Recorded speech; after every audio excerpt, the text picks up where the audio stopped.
칼 858기가 미얀마 안다만 해역에서 실종된 지 33주년을 맞았는데요. 대구 MBC 특별취재단이 올해 1월 안다만 해역에서 수중 촬영한 추정 동체는 비교적 온전한 형태였습니다. 이 때문에 칼 858기가 공중 폭발로 산산조각 났다는 당시 정부 발표에 의문이 제기되는데요. 추정 동체가 칼 858기로 최종 확인이 된다면 사고 원인은 뿌리째 흔들리게 됩니다. 보도에 신병철 기자입니다. 대구 MBC 특별취재단이 수중 촬영한 칼 858기 추정 동체입니다.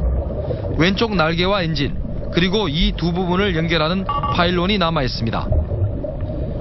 뒤쪽에는 우뚝 솟아있는 수직꼬리 날개의 형체도 보입니다. 200톤 무게의 칼 858기가 지상 11,000m에서 폭발로 인한 자유낙하로 떨어졌다면 이처럼 온전한 형태를 유지할 수 없다고 전문가들은 보고 있습니다. 조종사가 직접 조종을 해서 동체 착륙을 했을 가능성이 있는 겁니다. 디칭으로 하지 않고서는 그렇게 온전한 형태의 윤곽이 있을 수가 없다. 그게 제 관찰 내용입니다.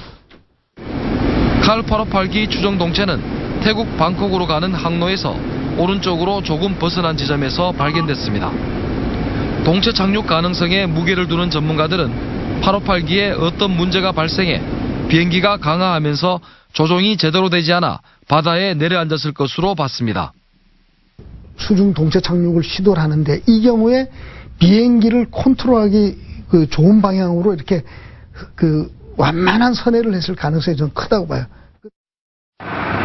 그랬다면 칼 858기가 추락했을 당시 조종사를 비롯한 탑승객이 살아있었을 것으로 보입니다.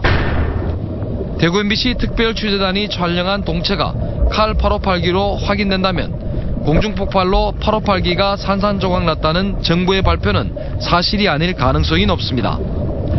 실제로 칼 858기 실종 사건의 진상규명조사를 했던 국정원 발전위원회도 2007년 발표한 보고서에서 858기가 산산조각이 났다고 볼 근거가 희박하다고 밝혔습니다.